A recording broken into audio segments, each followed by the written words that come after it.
Hello friends, स्वागत है आपका आपके अपने चैनल HSC स्टडी गाइड में। आज इस वीडियो में हम जानने वाले हैं कि रिस्क असेसमेंट क्या है और उसके 5 स्टेप्स क्या हैं। तो चलिए शुरू करते हैं। रिस्क असेसमेंट जानने से पहले हमें 2 डेफिनेशन का जानना बहुत ही ज़रूरी है। सबसे पहले हज़ार्ड और दूसरी रिस्क। तो आइए जानते हैं कि हज़ार्ड क्या है। A hazard is something with the potential to cause harm. Hazard यानी कुछ ऐसी चीज़ जिसमें क्षमता है, पोटेंशियल है, जिसकी वजह से नुकसान हो सकता है, उसे हज़ार्ड कहते हैं। एग्जाम्पल के तौर पर चाकू एक हज़ार्ड है, उसमें क्षमता है ताकि वो अगर मान लो किसी को अगर लग गया तो वो किसी को नुकसान पहुंचा सकता है। उसके बाद देखते हैं risk is the likelihood that a hazard will cause harm in combination with the severity of injury, damage or loss that might forcibly occur. मतलब आपको ये ध्यान में रखना है कि रिस्क क्या है कि जो भी हज़ार्ड है उससे निकलने वाला रिजल्ट यानी कि रिस्क। मतलब कि जैसे कि चाकू अगर मान लो कोई अगर हैंडल कर रहा है तो वो किसी का हाथ कट कर सकता है, तो मतलब वो क्या होगी, रिस्क हो गया कि उसका हाथ कट करना। जैसे कि हमने डेफिनेशन में देखा कि सेवरिटी ऑफ इंजुरी, तो उसमें क्या है, इंजुरी हो सकती है या फिर कोई डैमेज हो सकता है या फिर कुछ भी लॉस हो सकता है, उसे रिस्क कहते हैं। अब आइए देखते हैं कि रिस्क असेसमेंट क्या है। Risk assessment is the formalised process of identifying hazards, evaluating risk and then either eliminating or controlling that risk to an acceptable level.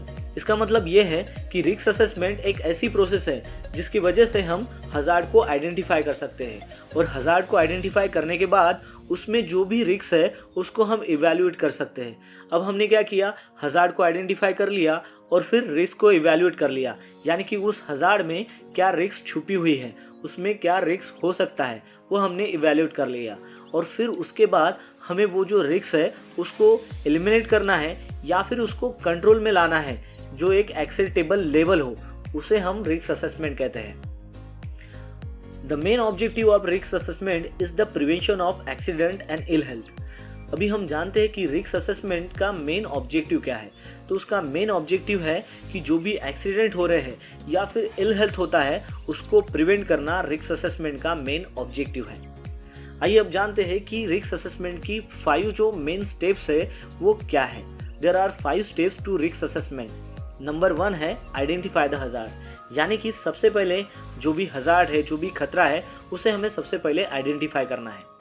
Number 2, identify the people who might be harm and how. अब number 2 में हमें ये identify करना है कि कौन से ऐसे व्यक्ति है जो उस हज़ार्ड के कारण हार्म हो सकता है, उनको नुकसान हो सकता है और वह कैसे हो सकता है। Number 3, evaluate the risk and decide on precautions.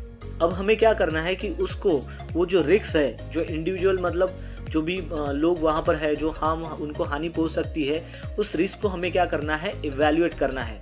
और इवैल्यूएट करने के बाद हमें उससे डिसाइड करना है कि इसके लिए हमें क्या प्रिकॉशंस लेना है। ये पॉइंट नंबर 3 है। अब देखते हैं point number 4, record the significant findings and implement them. यानी कि जो भी हमने प्रिकॉशंस लिए हुए हैं उसको हमें रिकॉर्ड करना है और वो सही तरीके से इम्प्लीमेंट हो रहे कि नहीं हो रहे वो हमें देखना है। नंबर 5 है review and update as necessary, यानी कि जो भी हम इम्प्लीमेंटेशंस कर रहे हैं वो साइट पर इम्प्लीमेंट होता है कि नहीं होता, उसका बार बार हमें रिव्यू करना है और जहाँ पर भी हमें लगता है कि इसको अपडेट करने की ज़रूरत है तो उसे अपडेट करना है।